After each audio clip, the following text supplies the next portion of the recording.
Hi, everyone, and welcome to another episode of Recovery Talk. In this week's episode, I wanted to talk about the impact of eating disorders and restriction on mood. I have already written an article about this over at Substack, so if you don't follow me already on Substack, head over to letsrecover.substack.com if you're interested in recovery articles sent directly to your email, and you can also access bonus podcast episodes there, depending on whether you are a free subscriber or a paid subscriber. The article is called You Are Not You When You Are Hungry, Mood, Affect and Eating Disorders. You don't need to subscribe to the Substack to read the article, just a heads up if you're interested in just giving it a read. Another quick note before we get started, my group coaching program from quasi to full recovery starts in just under 3 weeks. I still have a few spots available, so if you are interested in joining, head over to letsrecover.co.uk to learn more. I've also done an episode where I talk about the group coaching program here on this podcast, so check that out. Should be a few episodes ago. But enough about that for now. Let's get started with today's episode. So one of the really sinister things about an eating disorder is the way that it changes you, oftentimes without you completely realizing that it is, and oftentimes without you completely realizing that this is the eating disorder, not you. It can sometimes be very hard to tell which is me, which is the eating disorder, where do I end and the eating disorder begin. And I think one of the most heartbreaking things I see working in this field is when people spend so much of their lives living a certain way because they think that this is me, this is who I am, when it actually turns out to be the eating disorder. And that grief that can happen when people are realizing, oh no, I have spent so much of my life being this person that I thought was my authentic self, but it actually was just my illness camouflaging. A typical way that this happens will be through interests, right? Interest and identity. So I have discussed this quite a bit in the past, but an eating disorder tend to really take up basically your brain real estate, right? You tend to be extremely focused on food, nutrition, cooking, meal prepping, everything related to food and eating tends to become a huge focus. So maybe a person who never was quite interested in food and cooking is suddenly baking every day, right? Or suddenly you're just so interested in nutrition and that's a career path you certainly want to pursue. And don't get me wrong, there is nothing wrong with being interested in food or enjoying cooking or wanting to be a dietitian. Again, there is nothing inherently wrong with these things. The problem is when it actually is not something that you really give a damn about, but your eating disorder make you, and then you're realizing that after maybe you have already spent so much time, energy, and resources onto these things. And what can happen there is something we call a sunk cost fallacy. What that means is basically if a person has invested a lot of time and energy and money and resources into something, they may be less likely to want to give it up, right? Even though it is something that no longer works for them. So basically, if we invest a lot in something, it is far harder for us to let it go because it's like, I've already invested so much in this. And you know what? There are actually instances where this can be a good thing. You wouldn't really call it a sunk cost fallacy in those cases, but there are times where it could be a good thing. So I'll give you an example. Imagine if you're really struggling and you have decided to invest in therapy. So you maybe have prepaid for 4 sessions for a month of therapy. And you know that there is that part of you that really don't want to drag yourself out of bed and into your therapist's office or onto that Zoom meeting, right? You really don't want to do it, but you've already paid for it. So you just have to make the most of it, right?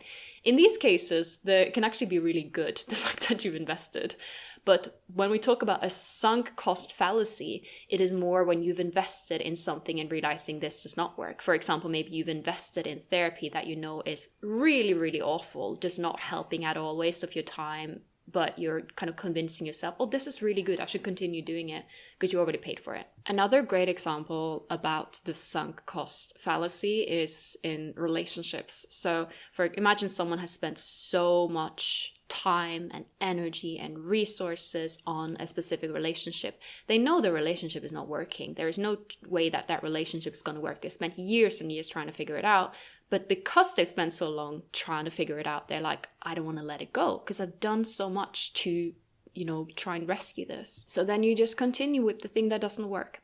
And we see this a lot in eating disorders where someone is like, oh yeah, but I've spent so much time and energy on, for example, manipulating my body size or on nutrition, on movement. I don't want to let that go because even though it's something that doesn't really work for you or improve your life, you think about how much time and energy you invested into it. So anyways, I just wanted to mention this because I believe that this is something that can make people quite resistant to choose the path of recovery. And even things such as addressing the fact that an eating disorder impacts mood and interest can be scary because you're like, whoa, does that mean that it was all for nothing? That it was all a waste? So when it comes to eating disorders, this is often what happens, right? Someone develops an eating disorder, their mood and interest and emotions and everything really changes in response. And then their identity, how they see themselves, how other people see them, also changes in response. And what's the problem with that, you might think? Well, the problem is that if these changes is actually not rooted in your true, real self, then it's not going to really bring you meaning and fulfillment. If, for example, the pursuit of thinness is for you not rooted in that being a genuine value, but instead something your eating disorder is telling you to do or something you've internalized by society, then that pursuit is going to feel quite empty. And you may wonder, okay, but how do I know which is which, right? So this is actually something that we work a lot on in the group coaching program. And I want to share a little bit something that I have shared there with clients. And that is that a good way for you to figure out what is your true, real values versus what is eating disorder or things you've internalized by society is to see, do you value this thing in other people? Do you respect and admire this thing in other people? Is this something that is important for you in a friend, for example? So let's take thinness for an example. Is it something where if you have a friend, you choose friends based on whether or not they're thin? Think about your friends. Is their body size the thing that you really value and care about in them? Do you think everyone else should be really, really thin? Is this something that if you think about someone that you really respect and look up to, is it their body that is that thing that make you look up to them and respect them, right? And of course, there are people going to say, yeah, yes, it is. Thinness is something that I really, really value in other people. It's something I think is really important, something I care a lot about. I'm only friends with people who have a certain body type. Yeah, there exist people who do that. But a lot of times what I see is people will have this value for thinness in themselves, but not to other people, which means that it's actually not a true self-value. And then in comparison, take something that you really do value in other people and yourself. For example, honesty, kindness. Chances are this is something that you not only value in yourself and feel like, oh, I should be a kind person, but you also value it in the people around you. Integrity, honesty, kindness, all of these kind of things. And this is what's so scary about an eating disorder. The things that you genuinely really value in yourself and other people can sometimes even be down prioritized because the eating disorder ends up taking so much space. So for example, maybe you always had a value for being kind, being honest, but your eating disorder just takes up all that space and it turns you into someone who's not very kind, who's actually really snappy and grumpy and impatient with the people around you. Someone who lies, someone who is always engulfed in secrecy. And that's part why living with an eating disorder feels so crappy. Pardon my language, but it's just not authentic. So when we talk about mood and eating disorders, I think Maslow's hierarchy of needs can be a helpful thing to look at. So Maslow's hierarchy of needs is a psychological theory that proposes that as human beings, we have certain basic physiological needs that need to be met until we can reach that genuine self-actualization, that full potential, being creative, being present, being your so-called true self. I would actually recommend you to maybe just give it a Google to get a visualization of how this pyramid looks like. But just to clarify a bit, the bottom of the pyramid, so think about it as like a literal pyramid. The bottom of the pyramid is our basic physical needs. So food, water, being warm, being able to rest, that is the basic needs. And then above that, we have just needs of safety, needs of being secure. And above that again, we have being able to love and belong, have intimate relationships, friendships. And then above that, we have self-esteem. And on top of that, the very top of the pyramid, we have self-actualization. So in this pyramid, the physiological needs and also safety needs is considered basic needs. And you need to have these sorted in order to fully reach the other levels of the pyramid. So for example, in order to have healthy friendships and relationships, you need to eat, right? You need to have eaten. You need to be able to rest. You need to be able to not be freezing cold. And I think you guys can see where I'm going with this. So many times I see people with active eating disorders being so hard on themselves as to why they are not feeling their, like their true, most fulfilled self, why they struggle with friendships, why they struggle with romantic relationships. And I'm just reminding people, hey, don't be so hard on yourself. You haven't fulfilled those basic needs. Of course, it's going to be more difficult to find a meaningful relationship or to have good friendships. This is not to say that you can't have a job or a friend or a relationship or all of that if you have an eating disorder. And of course, you can bounce a little bit from one to another in this pyramid. You may, for example, have moments of self-actualization, moments of feeling like you really belong. That is completely fine. But the whole idea is that you're going to struggle with having perfectly healthy, nice, fulfilling friendships, relationships, having a good sense of purpose, feeling really self-actualized if you are starved, basically. And some have more of these struggles than others. And you might find that there is one arena in your life where you don't have struggles. For example, someone may have an eating disorder, but they actually have a really nice, healthy relationship. Or someone may have an eating disorder, but their career is going pretty well and they're able to perform in that arena. But often you'll see that there will be at least one area where someone really, really struggles. Or they may be able to function, but it doesn't feel real and fulfilling. I see this a lot where someone may have a lot of friends, but they're saying that they often feel alone in a room full of people. They feel like they're not completely there and present. Or they may have a relationship, but they know the eating disorder, it really is tarnishing the relationship. Or they may be a good student, but they know that their study habits is rooted in perfectionism and overperforming to feel good about yourself and guilt if you don't. In short, an eating disorder prevents you from being your best self. Or, as the Snickers commercial goes, you are not you when you're hungry. The thing about an eating disorder is that it will tend to take your pre-existing traits and put them on steroids, right? So for example, I'm someone who is very introverted, as in I very rarely do social things. I have a very small friend group. I have to admit, I probably should be better at this, to be completely honest, but I'm not really, let's just say I'm not great from a social aspect. But I still am able to have meaningful friendships and relationships in my life. But during my eating disorder, this particular trait would be so amplified and I would just completely isolate. I was completely unable to have any kind of deep, meaningful relationship with another human being, whether it's platonic or romantic. And I could have so easily identified with this trait and be like, oh yeah, I'm an introvert. I don't need other people. I don't want to have anything to do with other people. Because, as I said, I had this pre-existing trait. But the thing is, the eating disorder was amping up the volume on this trait, to put it that way. And we see this with a lot of other traits. For example, perfectionism is a good one, right? We do know that perfectionism, sometimes people who have those traits, they can be more prone to developing eating disorders, even though that is not necessarily the case for everyone. And it has become a little bit of a stereotype, in my opinion. But if someone has those traits, an eating disorder and the restriction can really amplify it.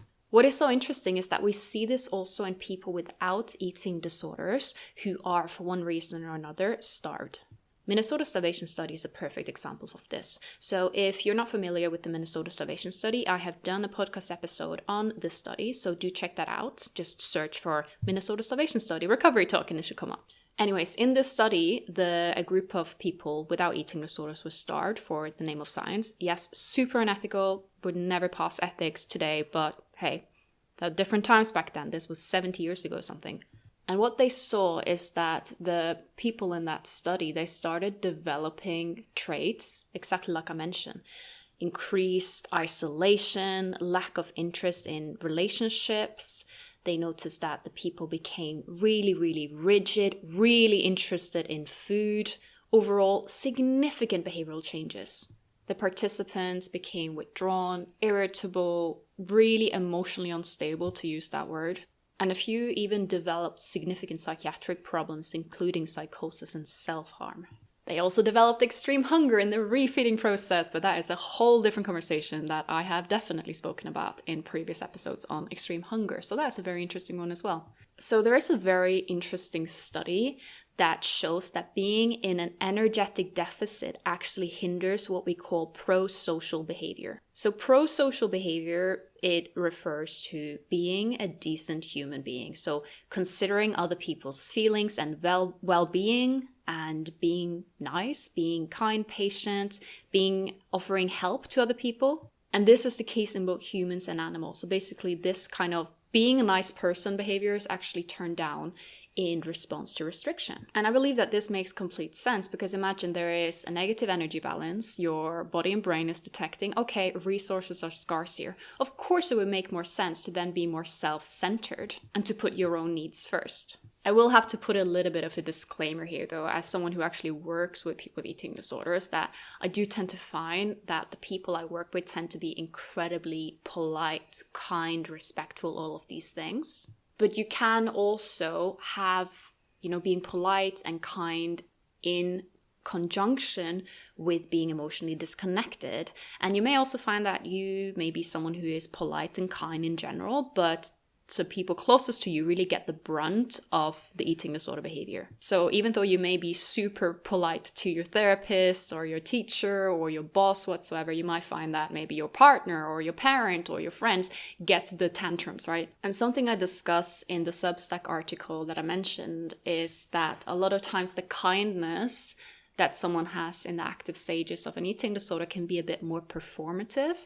So for example, wanting to be polite because you want to feel like a good person. At least for me, during my eating disorder, I would always be very nice and polite to people. I would never be rude, but it was not necessarily that care that much about other people. I was just feeling quite disconnected from them. They were sort of just there. Whilst now I notice that I feel more a sense of community and belonging with the people around me. Like I'll smile to the neighbor and genuinely hope the neighbor has a good day rather than just, I need to do this, right? But I understand everyone is different here. So a very common change that happens to someone's emotions when they have an eating disorder is emotional disconnect, right? So it's a little bit like what I said there, from that feeling quite detached from other people. But what's also interesting is that you can very often end up feeling quite detached from your own emotions. So something may happen, you might be, let's say, maybe someone passes away around you, right? And you notice that you really struggle to actually feel and process and grieve it. And then you end up beating yourself up because, oh my God, why am I not crying? Why am I not feeling X, Y, Z? I should this. Oh my God, I'm a bad person. And then the whole loop goes. But what is very fascinating with an eating disorder is that even though it can turn down the volume on your emotional response to certain other things in your life, again, not the case for everyone. Some people may notice that their emotions get turned up, right? A lot of times people may feel really like they have more temper, which is also actually a very normal response to starvation, just FYI. But what I do tend to see is that emotions related to food, body, movement, that part gets turned up, right? That is so sinister. So you basically have a condition, an eating disorder, that makes you feel less of the things that really matter. So for example, feeling connected to the people around you, feeling a sense of purpose and fulfillment, etc., and feel more of things that actually don't matter at all. For example, did you go for your walk today? What did you have for dinner? These things people feel really strong emotions around. I remember this myself, like I would be so apathetic during eating disorder until something happened with with my food. For example, maybe someone in my family, they ate the safe food that I had planned to have for dinner. Then there would be emotions there. And I want to bring this forward because I think sometimes the sense of emotional detachment can for some people be a temptation in terms of the eating disorder. It could be like, oh, it's a nice way to kind of numb myself. But you cannot selectively numb. You will end up numbing the good things as well. And also, us human beings, we are meant to feel the full spectrum of human emotions. I know things, for example, like grief, it really sucks, but as the expression goes, grief is love with nowhere to go. If I lose someone close to me, I would rather feel that grief rather than not feeling it at all. We are so quick to label emotions good or bad, but emotions, they just are. And there is no day without night, you know? Light needs darkness. So I want to end this episode with a quote from the article I wrote over at letsrecover.substack.com about this and about the concept of wanting to want rather than wanting. So let me explain that. Okay, so the text goes, when working with clients, I often explain the concept of wanting to want rather than wanting. Right now, in an undernourished state, you may not want to spend time with your family, but your healthy self, which is in there, may want to spend time with your family. What you want when undernourished may not be the same as what you want when you're nourished. What do you want to want? For example, I want to be intimate with my partner. I want to see my friends more. I want to engage with my actual hobbies. You may not always know what you want or even what you want to want, and that is okay too. Part of recovery is self-discovery, but as mentioned above, you have to ensure that basic physiological needs are met in order to fully do so. In other words, you have to eat because you are not you when you are hungry. End quote. I sometimes think back of how my life would have turned out if I never chosen to take those steps towards full recovery. The way I see it, an eating disorder is not a choice, but recovery is a choice. And recovery is our responsibility. The thought of the fact that I could now have been where I was back then, I could have been someone who thought that my life's purpose was to find a specific brand of squash or Diet Coke in the supermarket. That is terrifying to me because that's what my life was like back then. That was my purpose. That was my main interest. I would sit in a conversation with someone, it could be a friend or a family member, and I was just like, I want us to stop talking so I can go back to, reading up on low-calorie, egg white protein pancake recipes. And thank God I was able to identify that this is not me.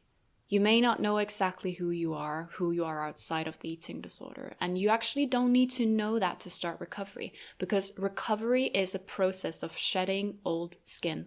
I had no idea where I was heading when I started my own recovery. God, I did not know. And that actually really helped to just be like, okay, I'm going to focus on what can I do today to take me in the direction I know I want to go. I knew the rough direction I wanted to go. I wanted to move towards food freedom, move towards full recovery, but I didn't know exactly where I was going to be in 1 year, 5 years, 10 years. I just knew I didn't want to spend my life where I was back then. So I took a leap of faith, and it's the best thing I ever did. And yeah, I cry more, but I also laugh more, and that's what really matters. So please don't confuse yourself with the eating disorder. The eating disorder is the part of you that's trying to kill you, but your healthy self is the part of you that's fighting so hard to stay alive. So kill the goddamn eating disorder, okay? That was my whole point.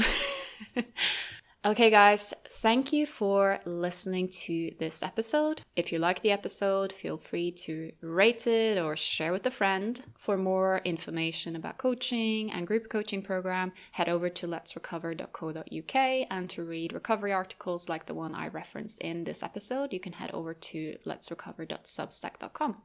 And you can also follow me on Instagram at Amalie Lee or at letsrecover.co.uk. Have a lovely day and week ahead, guys.